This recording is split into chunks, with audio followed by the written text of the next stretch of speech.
I remember the era of it being called Sleep Fighter was like funny to me because I thought it was really fun to watch and really fun to play. Speaking of which, on my timeline, there was like a combo challenge that got issued. JMCrofts challenged Brian F to do like the Evo Ryu Daigo combo. You know, it's reasonably hard. There's like a bunch of one frame links in it, but it's not the end of the world. And Brian did it in 45 seconds because he's played Evo Ryu before. So like, I think he thought, oh, his execution must not be that good because it took him a long time to get the Iron Man Infinite, right? Is this how long it took him to do the Sako combo? 1 hour and 42 minutes. Bang, bang, bang. Sure you can. And then you do one more loop, EX Fireball. Ultra. He hit it in 1 hour, 42 minutes, and like 45 seconds or something. This one is harder, I think, than the Daigo one for sure, because this is a character-specific combo. I will give you 30 subs if you could literally do this combo ever. Ever? Ever? That's pretty funny. He made that offer and I was like, maybe I should. And I haven't decided if I should do it. This is a video on my channel 7 years ago. This is like the first time I ever played Ultra on PC, I think.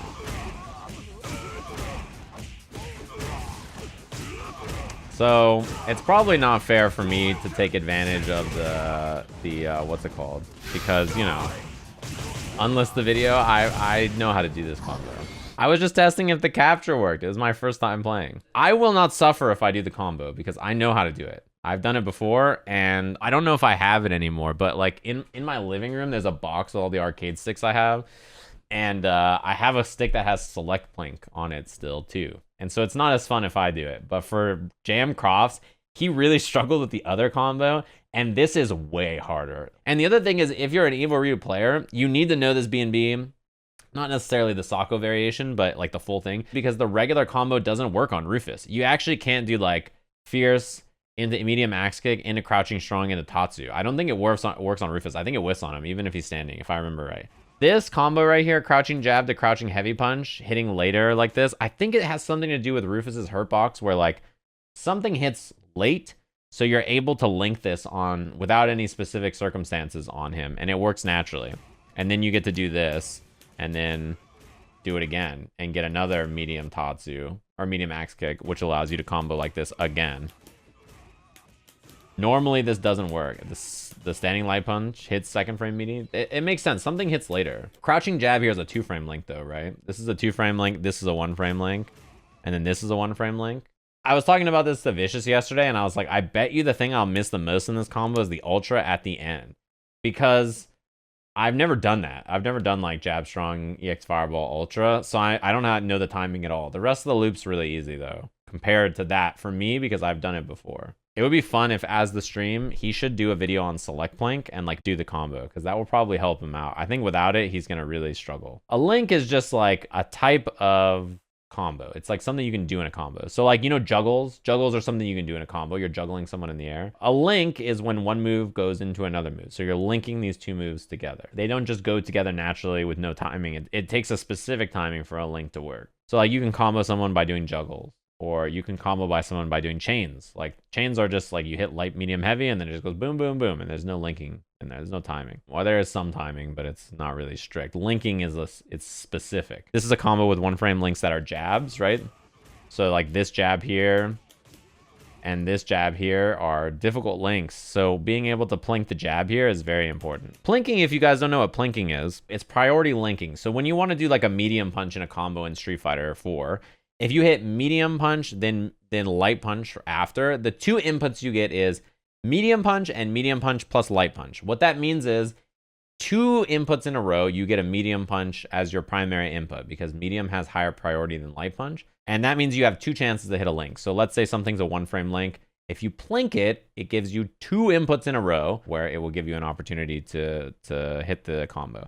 Select plinking is a trick where, let's say you want to do a jab, and a jab is a 1-frame link, right?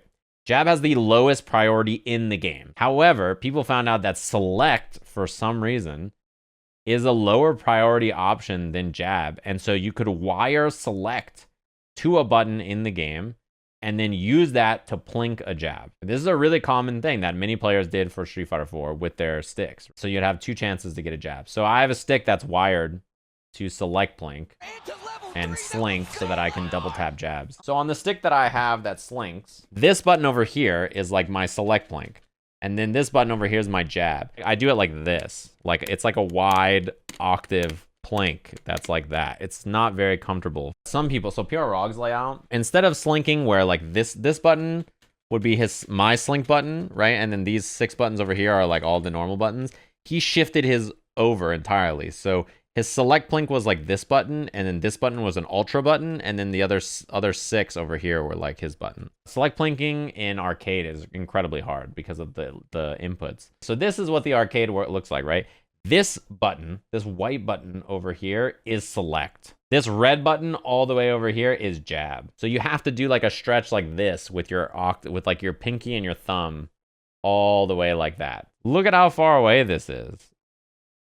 Look at his poor hand. You can't even see it on the screen. It's like all the way off to the side.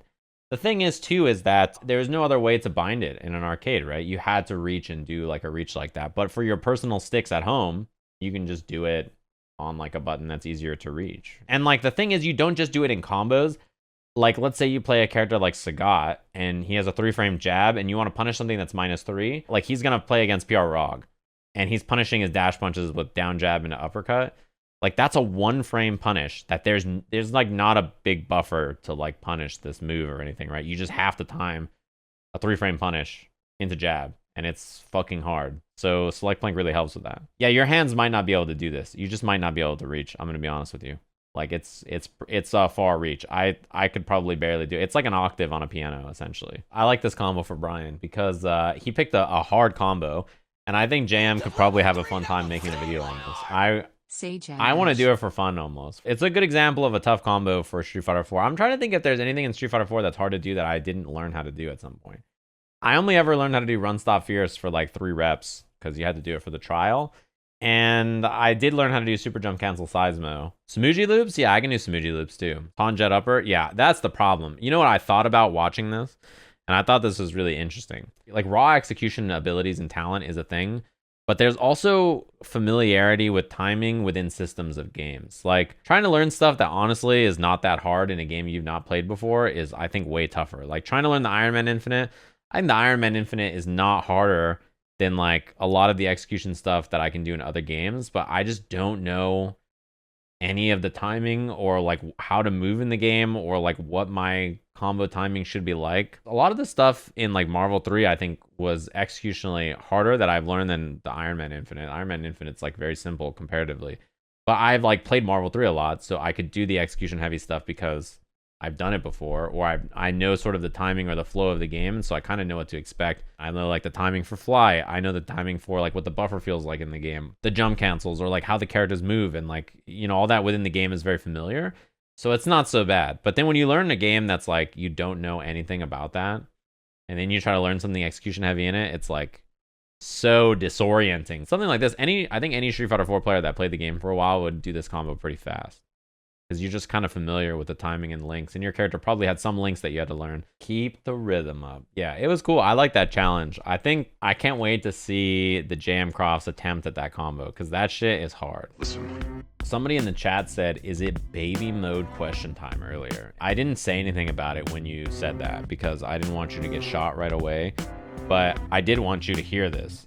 You're a fucking idiot. I'm just gonna be honest with you. If someone's asking questions because they genuinely don't know the answer to something and they're like, hey, how does this work? I'm curious about the genre. And your first response is, idiot, you don't know the answer to this. As a natural reaction, I just think, A, you're bad at fighting games and bad at whatever your hobby is if you care to be rude to people who are trying to engage with it and learn on it. And B, you're a fucking loser. Nobody likes you. You know, just be cool. I don't know.